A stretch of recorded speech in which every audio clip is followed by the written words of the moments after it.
My boss laughed in my face when I signed my resignation. At that moment, the ground beneath my feet seemed to collapse. But I barely knew that humiliation would be the catalyst for the biggest turning point of my life. If you've ever felt discarded, underestimated, or betrayed, this story is for you. Please, hit that like button and subscribe to the channel to follow every detail of how justice sometimes finds the most unexpected paths. I'm Hailey, and at 62, I thought I'd seen it all. 35 years. 35 years of my life dedicated to Innovate Solutions, a tech company I helped build from the ground up. I started as a secretary, watched the company grow from a small startup in a Seattle basement to a global giant. I knew every screw, every line of code, every client.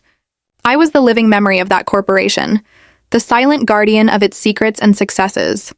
My office, on the 15th floor of a modern skyscraper in downtown Manhattan, was my second home.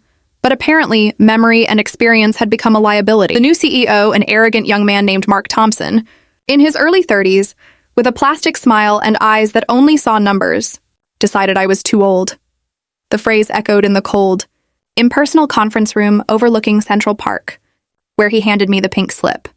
Hailey, your contribution has been valuable, but the company needs a new direction, more dynamic. We need fresh blood, fresh ideas. He gesticulated with his hands, as if explaining something obvious to a child. I stared at him, my dignity intact despite the tremor in my hands. Fresh blood, Mr. Thompson? Or cheap labor that doesn't question your reckless decisions? He laughed. Yes, he laughed. A short, dry, disdainful laugh. Hailey, please. Don't make this harder than it already is. Sign the papers, take your severance package, and enjoy your retirement.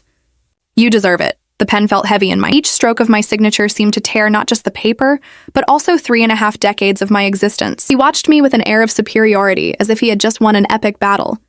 Little did he know that battle was just beginning. I stood up, adjusted my blazer, and looked him in the eye. You'll regret this, Mr. Thompson. Bitter. He just shrugged, turned his back, and sat in his swivel leather chair, already typing on his computer, as if I were a mere inconvenience already dealt. I walked out of the room with my head held high. But inside, a storm of emotions was brewing. The humiliation burned, anger simmered, but above all, a chilling determination said they underestimated me. They discarded me. But I wasn't just an old employee. I was the guardian of secrets. And one of those secrets was about to be revealed. In the days following my dismissal, the emptiness was deafening. My routine, which for over 3 decades revolved around Innovate Solutions, had been brutally interrupted. I woke up early, but there was no longer the city buzz calling me to the office. No list of tasks to complete. The house, a charming brownstone in Queens, seemed too big, too quiet. I would sit in my favorite armchair with a cup of tea, and memories would flood over. I remember when Innovate Solutions was just an ambitious dream of 2 young engineers, David and Emily Miller, who barely had enough money to pay the rent for their office. I was there typing reports on old typewriters, organizing files in cardboard boxes, answering phones that never stopped ringing. I was the one who created the company's first digital filing system, who trained new employees, who ensured every contract was reviewed with a magnifying glass. I was the mother of the company, the person everyone turned to when they needed information no one else had. David and Emily, the founders, always valued. Hailey, you're the backbone of Innovate, David used to say. Without you, we'd be lost. But David retired 5 years ago, and Emily, unfortunately, passed away last year. With Mark Thompson's arrival, the company culture changed drastically. Experience was replaced by innovation at all costs, loyalty by efficiency. The hallways that once echoed with laughter and lively conversations were now dominated by the silence of young programmers, all with headphones on, immersed in their screens, without a hint of human connection. I tried to adapt. I took courses in new technologies, learned new software, but it was like fighting the tide. Mark Thompson saw in me only a cost, a remnant of an era he wanted to erase. He wanted to build his own legacy, and I was a constant reminder that the company existed long before him. Anger and pain mingled with an overwhelming sense of injustice. How could they discard me like this after everything? But in the midst of that emotional turmoil, an idea began to germinate. An idea that had been planted years ago, almost by accident, and that now blossomed with a dark purpose. I remembered an old project, almost 20 years ago. A data management software that Innovate Solutions had developed for a high-profile government client, the U.S. Department of Defense. At the time, I was the only one with unrestricted access to all project files, including development ones. There was a flaw.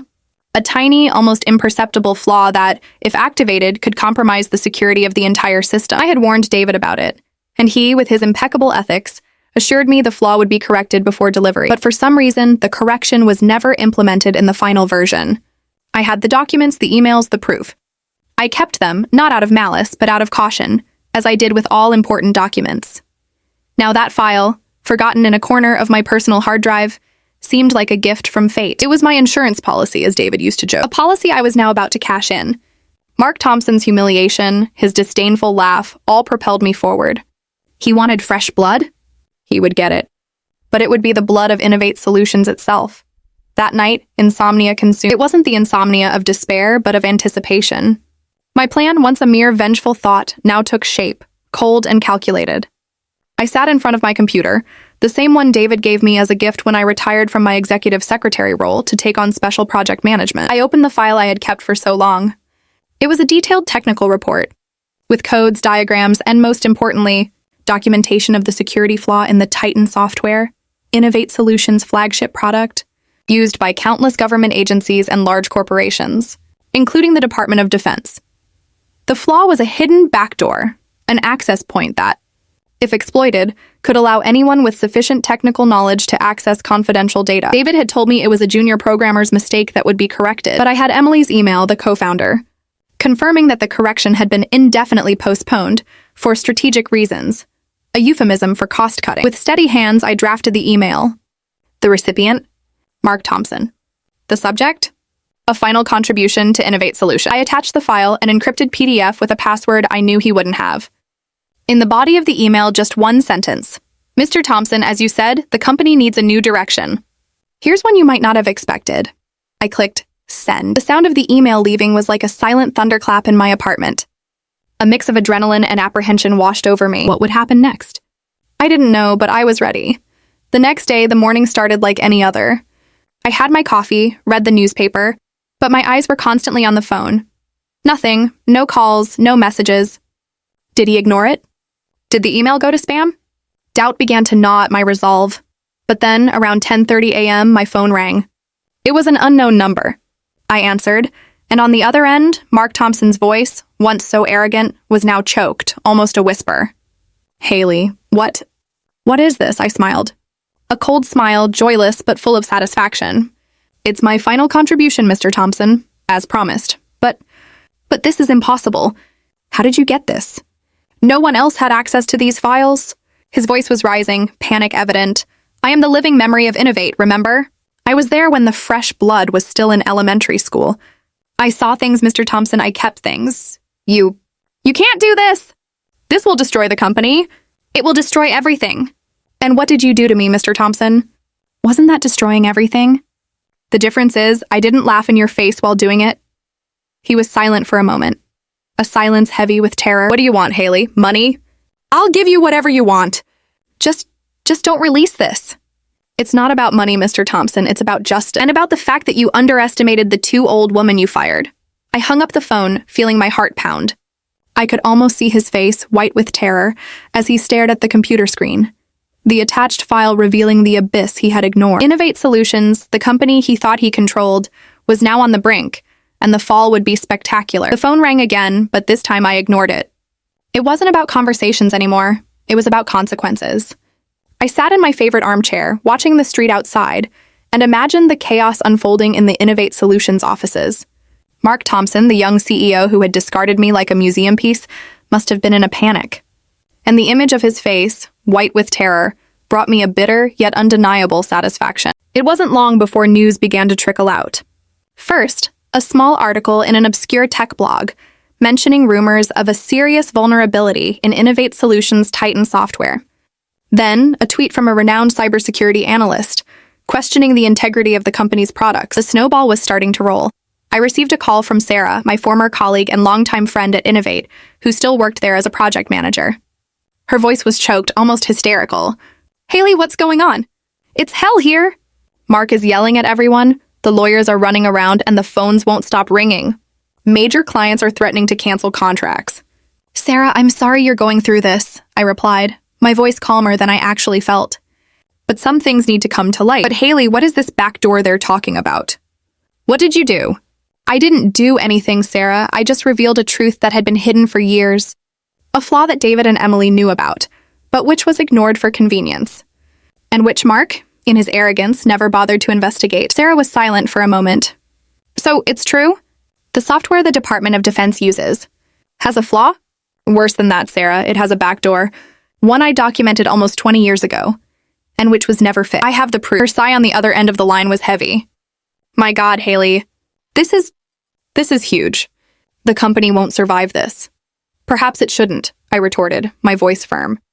A company built on secrets and dishonesty doesn't deserve to prosper, especially when it discards those who built it with integrity.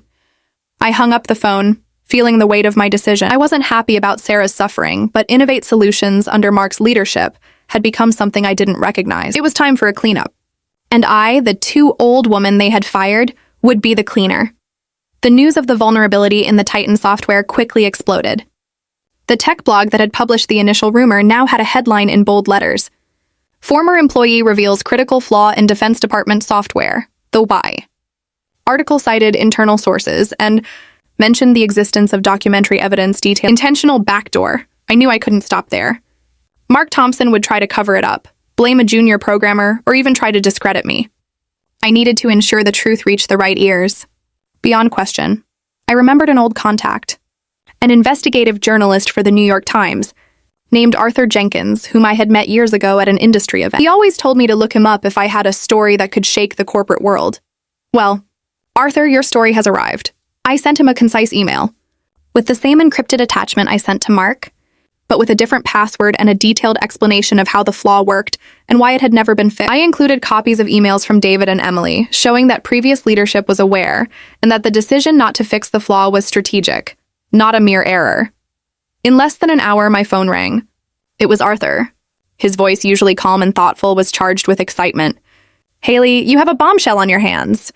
This is unbelievable. Are you sure about all this? Absolutely, Arthur. I was there. I documented every step, and I have the proof. This will bring down Innovate Solutions, he said, almost to himself, and it could cause a government scandal. The Department of Defense won't like knowing their data was vulnerable for so long. They should have worried about that before, I retorted. National security shouldn't be compromised by cost-cutting or the ambitions of inexperienced CEOs. Arthur Jenkins's article was published the next morning. The main headline of the New York Times was a punch to the gut for Innovate Solutions. Critical vulnerability in Titan software exposes U.S. government data. Former employee accuses company of intentional negligence. The article detailed the backdoor, cited my documents and emails, and exposed the decision not to fix the flaw. The impact was immediate and devastating. Innovate Solutions stock plummeted more than 30% in a matter of hours. The Department of Defense issued an urgent statement announcing an internal investigation and the immediate suspension of all contracts with the company. Other corporate clients followed suit, fearing the exposure of their own data. Mark Thompson attempted an emergency press conference, but his attempt to downplay the situation and blame a disgruntled former employee was disastrous. Arthur Jenkins, in a live interview on CNN, debunked each of his claims, presenting excerpts from the documents I had provided. Mark's and Innovate Solutions' credibility was in tatters. The truth finally had screamed. What followed was a true domino effect, and I, Hailey, watched it all from afar, with a mix of melancholy and the certainty that I had done the right thing. Innovate Solutions, which I helped build with so much care and dedication, was disintegrating before my eyes. But not because of me, but because of its own choices. The company's stock continued its freefall, and investors panicked. Lawsuits began to emerge from all sides, from the government, from corporate clients whose data had been exposed, and even from shareholders who felt defrauded by poor management and the concealment of information. Mark Thompson, the CEO who laughed in my face, was fired in less than a week. His image, once that of a young tech prodigy, was now that of an incompetent and irresponsible executive, his name forever tarnished. He tried to call me several times, begging me to retract my accusations, offering exorbitant sums of money, but I never answered. It wasn't about money. It was about the respect he had denied me and so many others. The company attempted a public relations campaign to contain the damage, but it was too late. Trust had been irreparably broken. The best talents began to abandon ship, seeking opportunities in companies with a more solid reputation. The offices, once vibrant, now seemed empty and gloomy. I received calls from other journalists, from lawyers, from former colleagues who congratulated me on my courage. Some even apologized for not having supported me earlier. I wasn't seeking applause, but the recognition that my experience and integrity still had value was a balm for the soul. Innovate Solutions, once a giant, was on the verge of bankruptcy. Rumors were that it would be sold for a fraction of its value or that it would simply close its doors. The irony was cruel.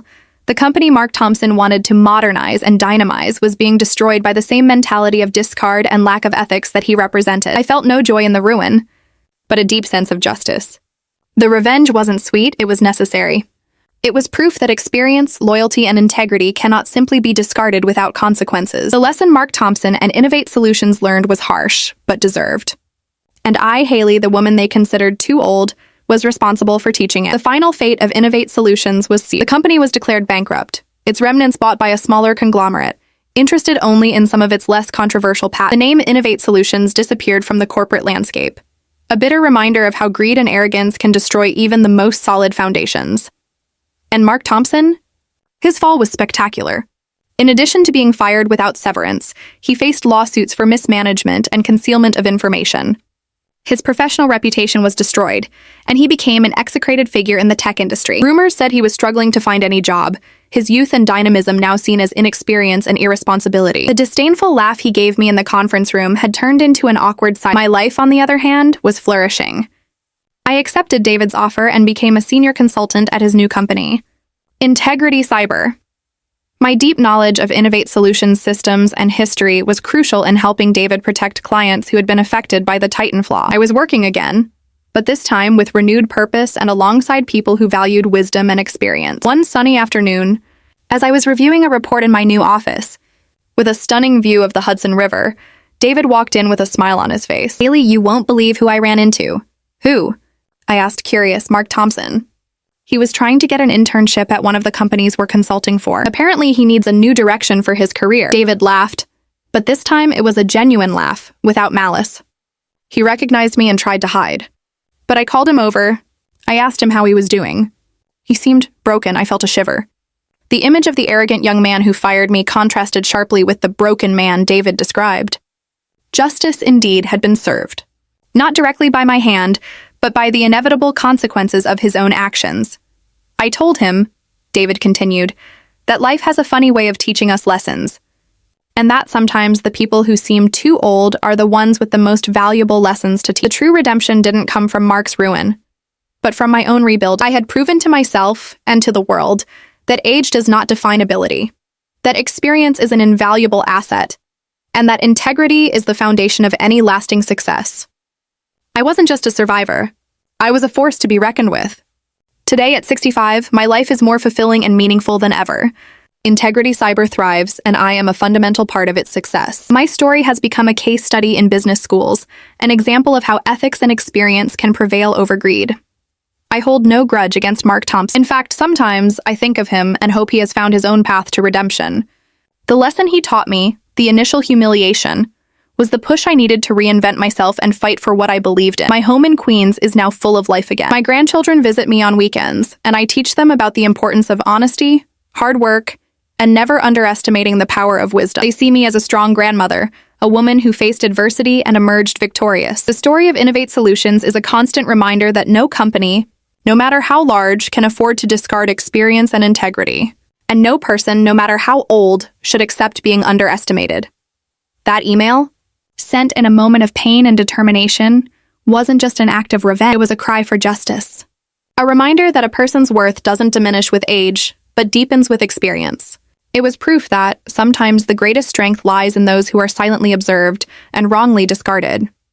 If you've made it this far, I hope this story resonated with you. May it inspire you to value experience, uphold integrity, and never let anyone make you feel too old to fight for what's right. Leave your comment below, share your own experiences, and if you haven't already, subscribe to the channel for more stories that celebrate the strength and resilience of the human spirit.